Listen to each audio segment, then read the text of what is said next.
In the next few months, this program will look at 5 different BC communities and the issues related to our energy future. Hi, I'm Fanny Kiefer.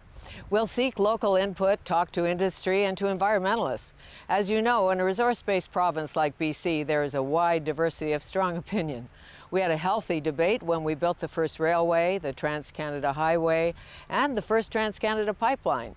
How to expand BC's energy sector is our modern-day challenge. It's a challenge that calls for informed opinion to get to the right solutions. As we strive to find a balance, we will hear from a variety of British Columbians who have a personal stake in our energy future. Halfway up the east coast of Vancouver Island lies the Comox Valley, which includes the communities of Courtenay and Comox. Comox, Indigenous for land of plenty.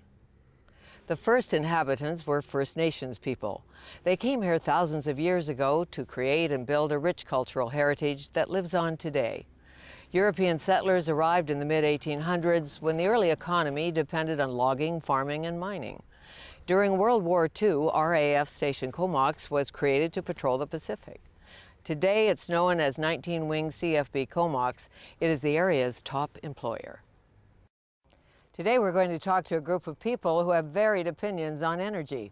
We'll chat about everything from how resources are extracted, moved, and used, to why the energy topic stirs up lively debate among friends and neighbors. When you live on an island, the safe movement of fossil fuels is a concern. Let's find out what people are saying. Rocky Mountain Cafe is located in the heart of town. It's the perfect place to find out how locals really feel about energy and finding a balance. As BC expands its energy sector, what concerns you about more tankers along the coast, another pipeline to the island? I would rather see pipeline than tankers. I met somebody a while back who was telling me how much the pipelines have improved and all the technology that wasn't there when the old pipes were put in. And I think from what I hear, it's a lot safer to send things by pipeline, but then they get to the coast and they have to go somewhere. Yeah, we need to keep people on the island working too, and that's a really tough part of that whole conversation is actually where the fine line draws between people keeping working and supplying fuel. What concerns you? I think the worst thing, of course, is earthquake. Accountability from the big firms, big corporations that go ahead and put these things in place. We already know that they're not infallible. Things happen. And I don't think it's the way of the future. I think we need to be looking at other resources. I know the problem. The problem is we all use energy.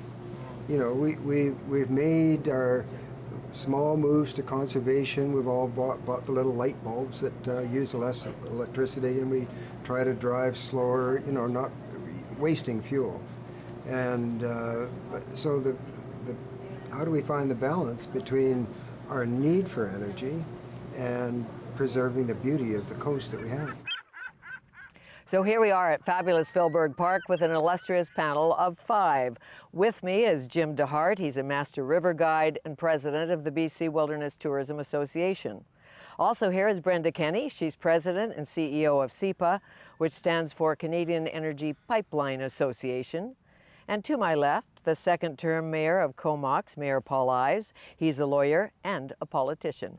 Natalie Robinson is here. She is the mother of 2 young children. She works at a financial institution in the Comox Valley.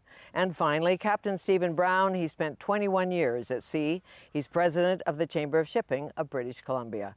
And last but not least, it's my pleasure to welcome Lisa Edwards, who is a graphic recorder from Victoria. She will be mapping our discussion. Lisa's here because of our partnership with the University of Victoria.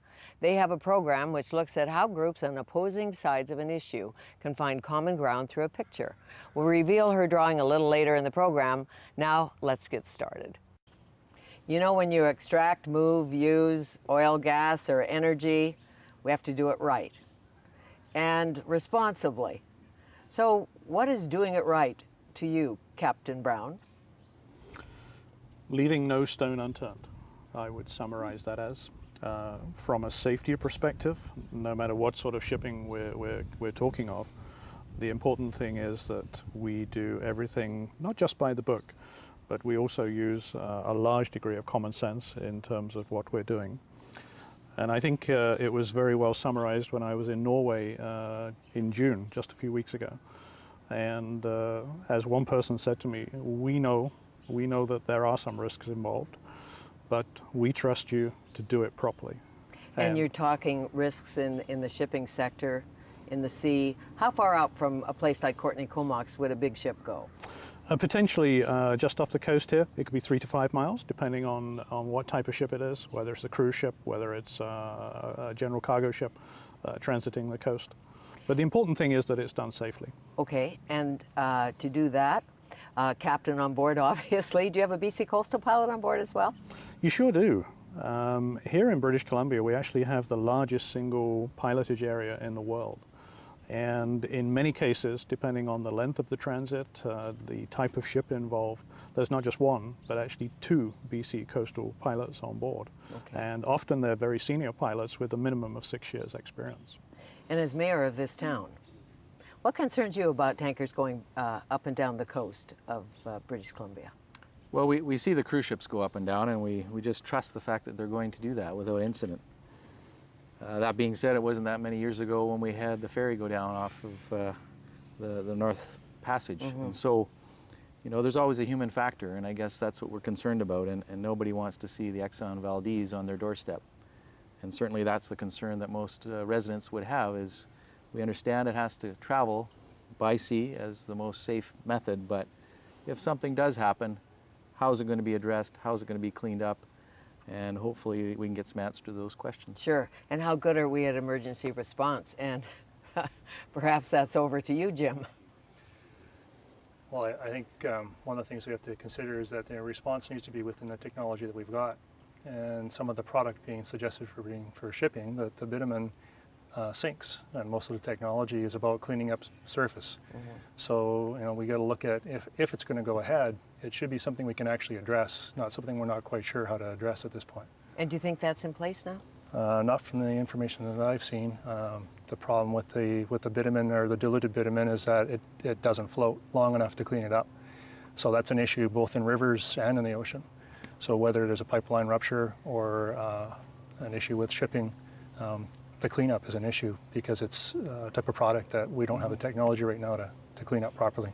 And Brenda, as a scientist? Well, I'd agree with Jim that it's important to have the right science and the right techniques. I think that this is a really good example of where there's a need to make sure we do have the facts at hand, because I probably have been looking at different studies than Jim has. And I can tell you that from a pipelining point of view, we've been carrying these products for several decades, and there's absolutely no evidence that there's anything injurious about them. But of course, your emergency response has to understand what is the product and what are the techniques, and to Jim's point, you know, how long will it stay on the surface in which you're deploying those techniques, whether it's days, weeks, or longer. That's critically important. And how does natural gas get to the island? How does oil get to the island? Yeah, I mean, it's interesting you should say, Fanny, because for pipelining, you know, that's really the primary way any oil and natural gas moves around the province today. Certainly natural gas on the island has been coming here since the early 90s by pipeline. Much of the liquid fuel is moved by barge, although it gets to the coastal area by pipeline. And in British Columbia today, almost 3/4 of all the energy used is either oil or natural gas across the whole province. So there's a whole lot of energy moving around that most folks just don't really think about. And I'm assuming pipelines under the sea. Yeah, definitely. Okay. Where you're crossing large channels, and that's a very common practice, and without incident. How old are they? Well, it can depend. There are many systems in British Columbia today. You've got over, I think it's 8,500 kilometers of pipeline today, and much of that can be as old as 5 decades or as young as a couple of years. Okay, Natalie, as a mom of 2 children and somebody who hangs out in the coffee shop and talks about things like this, what are your concerns about energy, energy expansion, liquefied natural gas?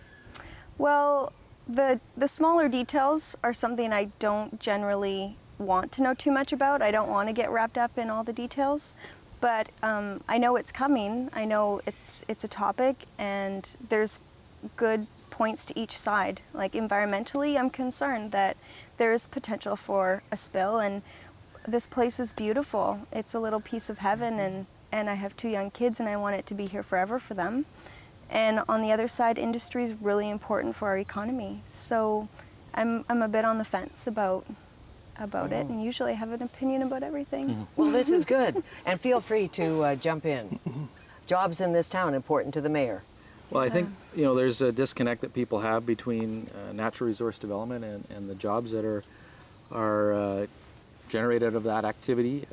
In this community, we're largely a bedroom community of about 13,500, and there's quite a few, especially the young people that are working elsewhere up in the oil patch or other parts of the province that are making their high-paying wages in those places, and thankfully bringing them back home here to their families. But it does create a bit of a strained family life at times, and for somebody who's got 3 sons who are in their 20s, to see the opportunities they might have to work within the province, I think is something to consider.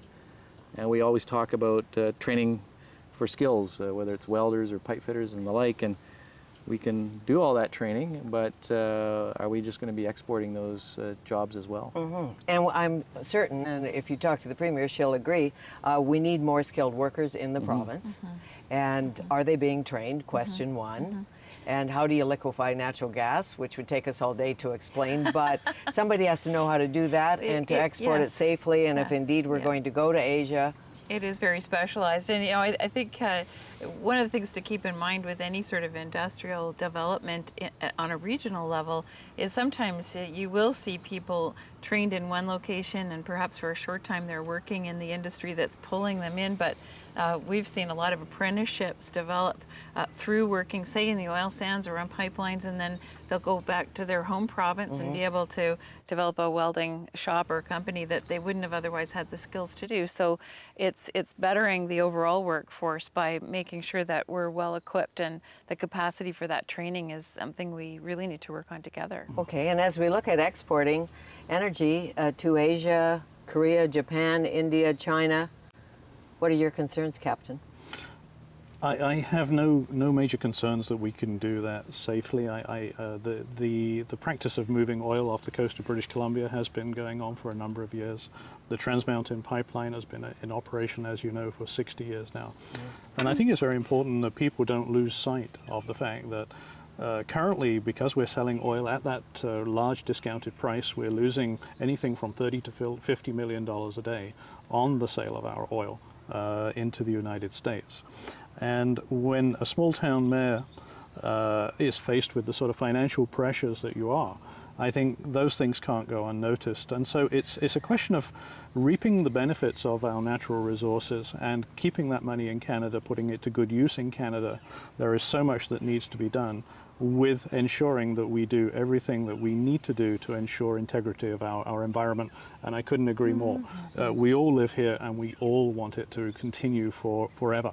We don't want it to be compromised. We want to be able to trust the government and look at government regulations and say those are the right regulations. And certainly, Jim, you know that, being a river guide, an outfitter, you worked for the national or the provincial parks. Yeah, well, I mean, setting the foundation so that's the right way to approach it is the key part, because we all know that there's a lot of stresses on budgets as far as having eyes on the ground. So set it up right from the start. Some of the things that we've been looking at is, do we really need every company to run their own pipeline? Should we look at corridors? I mean, right now you don't run telephone through your backyard and cable house to house and hydro out front. If we're going to have the risk associated with moving it, put it all into one corridor where it can be managed more effectively. Look at moving product that makes the most sense, and some of the risks associated. We're concerned that as far as moving it out of Kitimat, for example, as opposed to Vancouver, which has more services available to deal with an issue. It's like navigating a semi-trailer through these trees and then across the field. The risk is all through the trees on the coast, not across the field to Asia or wherever else it's going. Right. So we're taking that risk. We're going to make sure it's managed properly. So the location out of Kitimat, out of Rupert, where? I understand those concerns. I think there's also an overarching concern about, are we just exporting product without adding any value to it? And you know, the proposal by David Black and the refinery, I think intrigued a lot of people, and we know that a refinery hasn't been built in Canada for decades, but if something like that could happen, or take LNG as another example, at least we're getting some value added within the province, and maybe that makes the shipping issue a little less complicated, because then you're not shipping the bitumen off the coast. It's coming into the pipeline, being refined, and then the product is being exported the same way they would do LNG. So that could be a game changer, perhaps, if there's some merit to it. Well, you know, those of us who aren't in this business, the energy business, like Natalie, and they say we're going to liquefy natural gas and send it away, and always my first question is, well, how safe is that? And is that safer than shipping oil? And are the pipelines full? And would I rather have it under the sea or on top of the land? It's tricky because anytime you think of oil and water together, they don't mix, so you don't want them together, right? But it's important. It's how the country runs, and we have this natural resource, and at least we'll be getting some profit from it, which we'll benefit from. And I think more than that, it's a question of how the world actually runs as a trading bloc, so to speak. And natural resources will run from the country that holds those natural resources to the countries that need those natural resources, and in return we'll get those consumer goods. The challenge has always been to ensure that you have the best protection of the environment in place at any point in time. And quite frankly, for the marine industry, 1989 and the Exxon Valdez was an important turning point when we recognized that what we thought was good could be improved enormously. And so the changes that have been effected since 1989, beginning with the Oil Pollution Act in 1990, initiated by the United States and now worldwide, whereby the construction of vessels, the double hulls, and other safe working practices have been adopted universally, has led everybody to understand that we've come an awful long way. And I can sit here and talk about it, but I think the proof is always going to be in the pudding.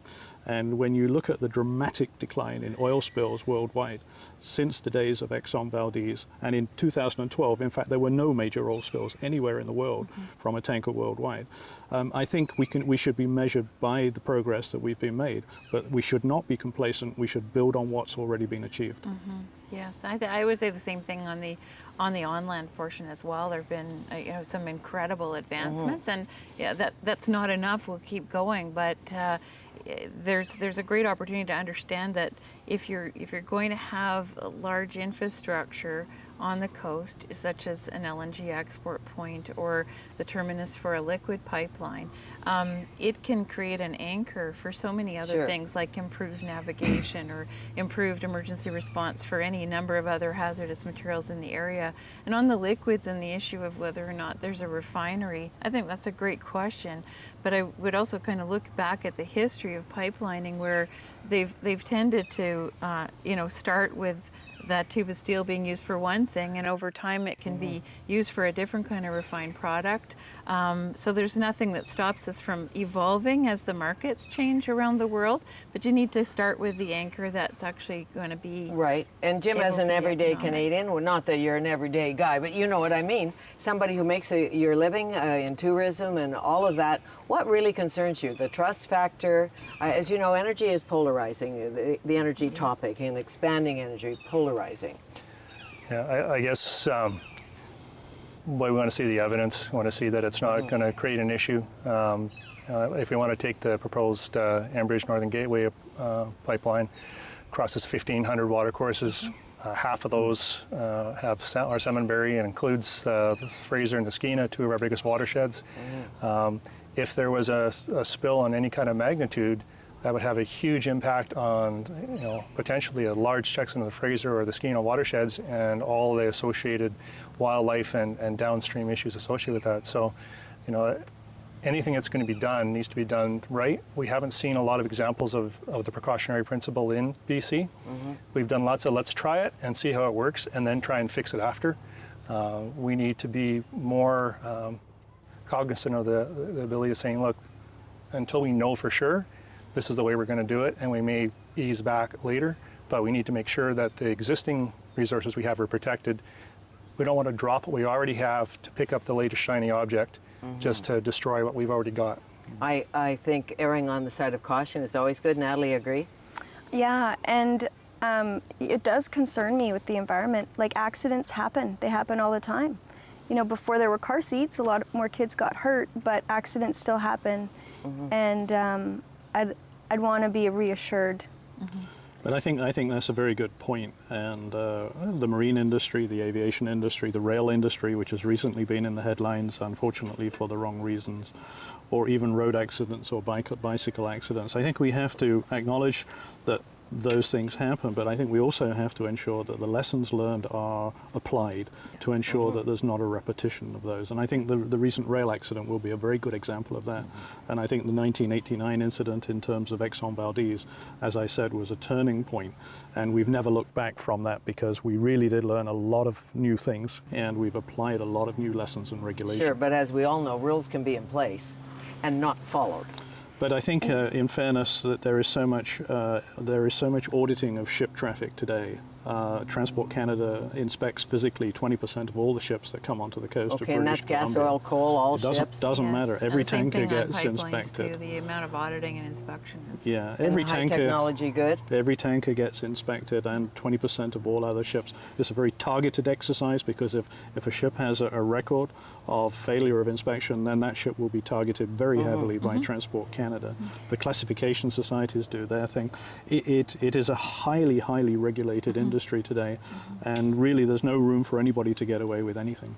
I guess one of my concerns on that, though, I mean, there was a recent story in the last few months on the pipelines where it was found through an audit that, I don't remember the particular company, but they were going to need 5 years to come up to the existing standard, because a number of their pump stations were not in compliance.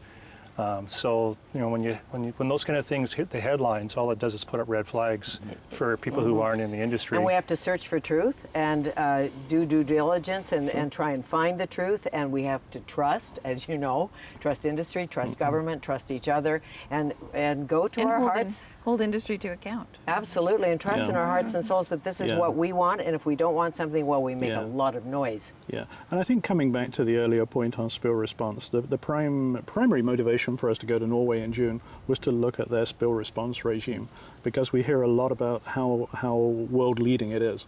And so we really wanted to make that comparison, and even if there was a 1% improvement that we could effect in our regime by learning learning from what has been done in Norway, unfortunately, we wanted to do that. We've run out of time. I thank all of you. We're coming back with our artist, and it's very interesting, this mapping thing.